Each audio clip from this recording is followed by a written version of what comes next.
In this morning's New Testament reading, we see Paul describing how he adapts his approach depending on who his audience is. When he's speaking to Jews, he emphasizes how he too is a Jew. To those who are living under the law, those who follow the law set out by Moses in the early books of the Bible, he behaves like one under the law, though he does say himself that he is not under the law, because as we see elsewhere, this is because he is now a follower of Jesus. But he goes on to say those who are not living under the law, he becomes like one who is not under the law. And whilst some might think that this means that Paul is not quite sure what or who he is, we know that this isn't the case from reading about him in the book of Acts, or indeed reading the many letters we have from him in the New Testament. Indeed, as he says in today's reading, he is clear who he is. He is living under Christ's law. Paul knows who he is and what drives his life. Now, what Paul is doing here is he's showing that when he meets people, he meets them where they are. He comes alongside them and recognizes what he has in common with them as a starting point for then sharing the gospel with them. Paul is being adaptable to the circumstances in which he finds himself. Paul is showing adaptability, the ability to change. And that's the theme for today, as Nadine mentioned, adaptability and being open to challenge and change. The gospel passage that I just read, though more commonly used as an example for forgiveness, especially as it starts with Peter asking how many times he should forgive, is also an example of adaptability. In it, we hear how the master is prepared to be adaptable, is prepared to change and forgive the debt when the servant pleads with him. But though that servant has been forgiven a huge debt, he himself is not adaptable to the person who owes him a lesser amount. He doesn't change, and in the end suffers the consequences of this. Change. How do you feel about change? Do you love it? Or does it make you feel uncomfortable? Do you welcome it? Do you run towards it? Or do you try to avoid it at all costs? As some of you might know, for many years I've been a part-time lecturer at Warwick University, where I teach leading change management to engineering students. And often when this comes up in conversation, the response I receive is something along the lines of, "Oh, but everyone hates change, don't they?" I wonder, do you hate change?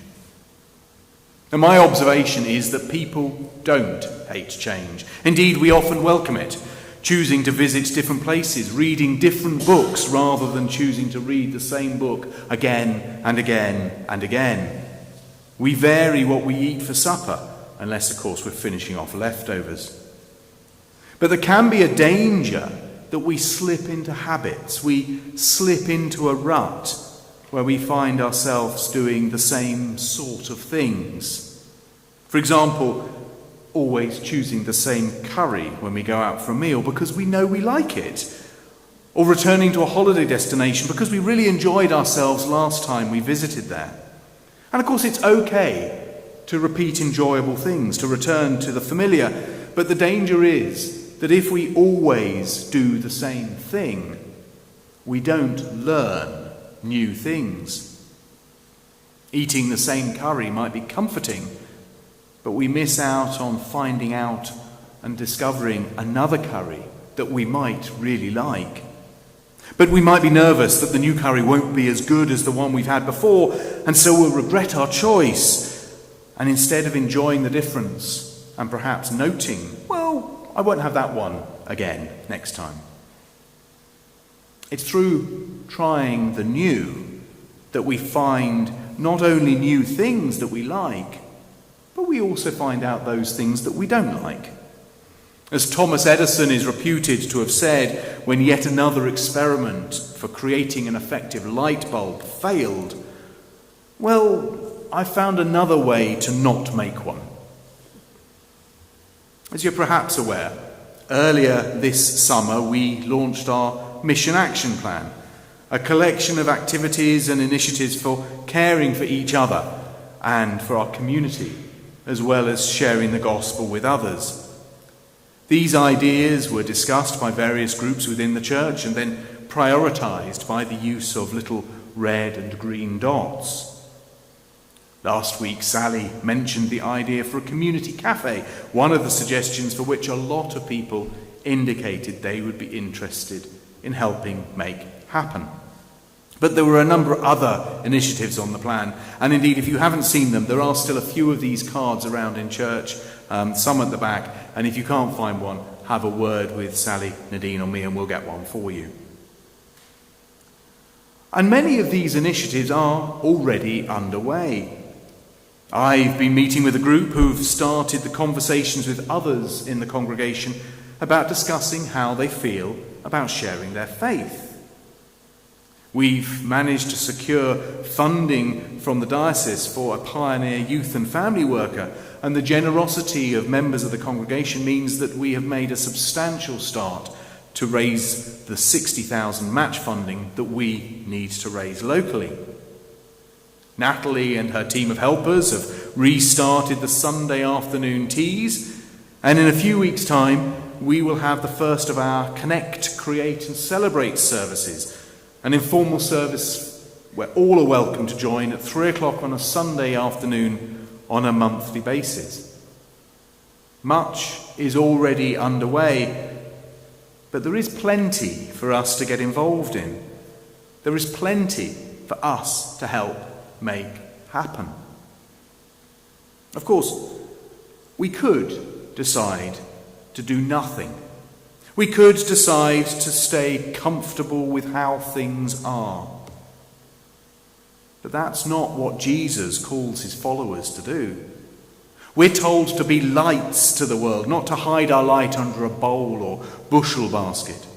We're called to make disciples of all nations, not to keep the good news to ourselves. We're called to assist those in need, to feed the hungry, to clothe the naked, not to hoard and keep things to ourselves. Being a Christian is not a passive spectator sport.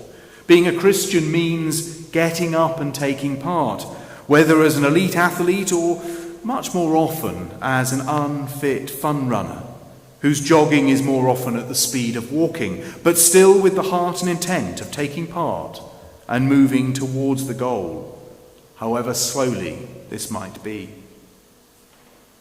It's often said that Christians are the hands and feet of God on earth. Though the Holy Spirit is at work through all of us, God uses our hands and our feet to make things happen.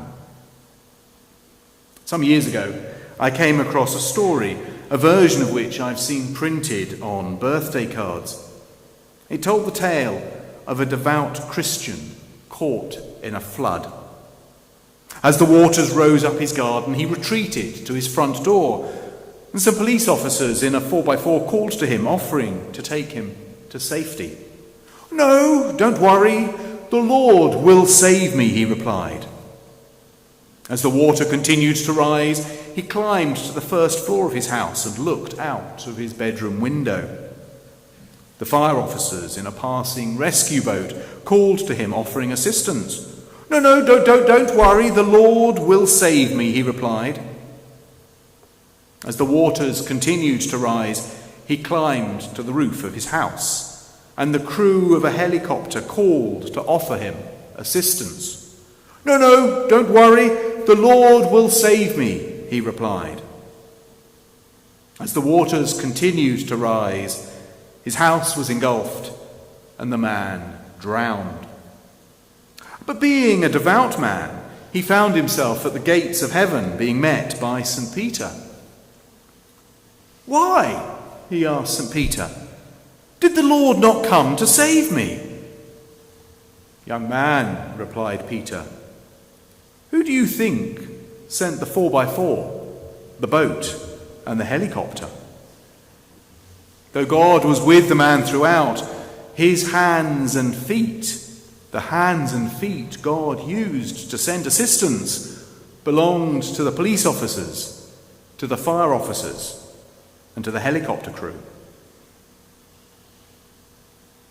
Being a Christian is not about making excuses about what we can't do. Instead, it's looking for ways we can. We don't have to be perfect. We don't have to be able to do it all. But we should do something. As Edmund Burke, the 18th century politician and one-time MP for Wendover, once said, "No man made a greater mistake than he who did nothing because he could only do a little." And sometimes making things happen means that we need to be prepared to try new things we might think we're not able to do. But by being prepared to try, we might surprise ourselves and find that we're able to. It might take some effort, and we might have some false starts along the way. But if we don't try, we won't know. When I'm teaching change, as a team, we encourage the students to look and try new things. And if they don't work out, to reflect on why they didn't work and how they might try to do them differently next time. A quote we often share with the students, one that's attributed to Albert Einstein, is that a definition of madness is repeatedly to do the same thing, yet to expect a different result. If we want to make a difference to our community, both here in church and across Wendover, we need to be prepared to be adaptable, to be prepared to change, to be prepared to try new things. Amen. Quite a lot to share with you, although hopefully if you get the update you will have read quite a lot already. Quite a busy week with services here in church. We're hoping, although the forecast isn't brilliant, for Wednesday that the junior school will come and have their harvest services on Wednesday morning. Things to be looking forward to are, Sarah did well in her prayers, of our Connect, Create and Celebrate service. It's starting on the 20th at 3 o'clock. It is for all ages, but it's being aimed at sort of our younger families and children. And the first one's going to be based on creation. Help is needed, as always, with these things. So please talk to Nadine if you're able to help at all with that. There's a walk this afternoon at 2:30, a reasonably short one that's going to go sort of through the village centre and along the canal to the new cafe, Gusto, which is on Castle Park Road. So join that if you want. The big one that I really want to push is the barn dance that's happening on the 25th here in church. There's going to be a fish and chips supper and a bar, so the tickets are £15. And all of the money we collect from the tickets will come to church because the people who are the band are very kindly only charging us petrol money. So, you know, that's a real thing. So let's make it worthwhile and ask people to come along. Tickets from Just. 3rd of November is when we have our Thanksgiving and Memorial Service, which some of you will have attended before.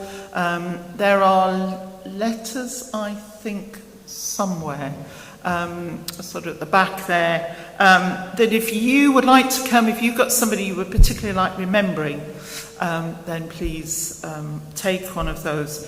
If you have had a funeral of a loved one here in church or a burial of ashes over the last year, you will automatically be invited.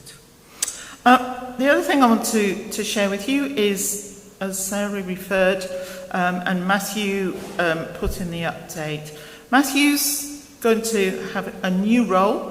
He is still going to be curate here at St Mary's. It has always been on a part-time basis, but he's also being appointed to start at the beginning of November as the part-time chaplain at St Peter's College in Oxford. So we're very pleased for you, Matthew. No, it's a role that Matthew will fit into very well indeed. But it's going to change the times that he's around in Wendover and give him a bit more work. So that's what's happening with Matthew. Now, this Sunday has been designated as Silver Sunday, certainly by Age UK. And I'm really grateful that Emma Lowe, can you come down, Emma? You will recognise Emma. She just wants to share a little bit for a couple of minutes about what it's all about. Thank you.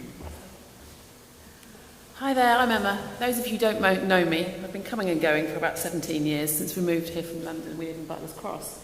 And I'm grateful to be here. I get the opportunity to come occasionally and talk about charities because that's what I do. I work with charities all across the UK.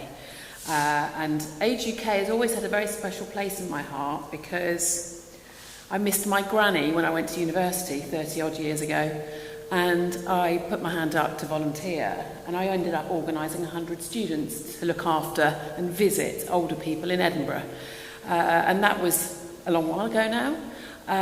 But one day I arrived on my visit to visit my lady, and she was in the middle of a stroke. So it was a very relevant and appropriate opportunity to be her befriender and to help her and her family out. So I've always had a special place for this charity, and there were a lot of calls to action today, and there's a lot going on. There's loads of charities globally as well that need our help. I recognise that, so yet another cause. But I suppose you'll all recognise that change is on the cards, as we heard, and we know, and we can't deny it. And I couldn't sleep very well last night because I had a very sore big toe, and I think rheumatism's setting in. And I know I'm only 52, but age is coming to me and all of us, and I guess we can't deny it. So on Silver Sunday, I think there is this opportunity to just cast a thought along all the other things we've got to do for those ageing and those struggling, arguably, with their age, here in Wendover, but also across Buckinghamshire, really. So I've just got a couple of stats to read out to you and a few bits. So bear with me, because this is also something that's new to me as well, the spectacles. So Age UK's Silver Sunday is dedicated to older people. It takes place every year in October. Fun, free activities going on. You might even see some of their adverts on the telly. It's a powerful day, both, to think about those in need, not just in our church community, but out and about, in your road. Who doesn't hear from anyone? Who doesn't see anyone? I know my father-in-law in Marlow is very much a loner. And sometimes we know when we ring him, he hasn't actually spoken to anyone for a week, which is terrible, isn't it? That's my father-in-law. He has to clear his throat, and we know he honestly hasn't spoken to anyone. It's quite shocking. And we know in Buckinghamshire that there's over 105,000 older people post-65, and 28% of them live alone. So just a couple of those stats to make us think a little about what's going on. Obviously, we know that this charity, Age UK, exists everywhere. Some counties don't have it. My parents' county in Suffolk, they don't have one because it lost all its money and it lost its way. But we are lucky to have one here in Buckinghamshire. One of our parishioners in Wendover, Mark Russell, is the chief executive, and he asked me to pop along and mention this. So if you do know anyone who needs their help, do think about it, and do think about making a call to the charity, because they can set up a befriender for them. That's something that maybe you can think about doing today. If you are concerned about a neighbour or a friend who could just do with someone popping in to see them once a week, maybe, it's well worthwhile. At the moment, they've got 210 matched pairs of befrienders. If you do feel you would benefit yourself from a visitor, then think about that too. Or if you'd like to maybe become a befriender. I can't encourage you to do that enough. It really is a wonderful activity, and you get well trained by the charity. And they also have a new service called Boost, which gives an opportunity for older people who've lost, since COVID particularly, their socialising skills, just to sort of inject them with a little bit of opportunity, take them to a few events and activities. So this is something I'm hoping to talk to Sally and the team about moving forward, because it may be a way that the church community could benefit as well. So that's really the note to leave you with today, and thanks for listening to me. I think Sally will put something in the newsletter I didn't get on top of it this week, but just so you know where to get in touch with us. But I will leave some notes for that. Okay, thanks for listening to me. Come find me at the end if you want to chat.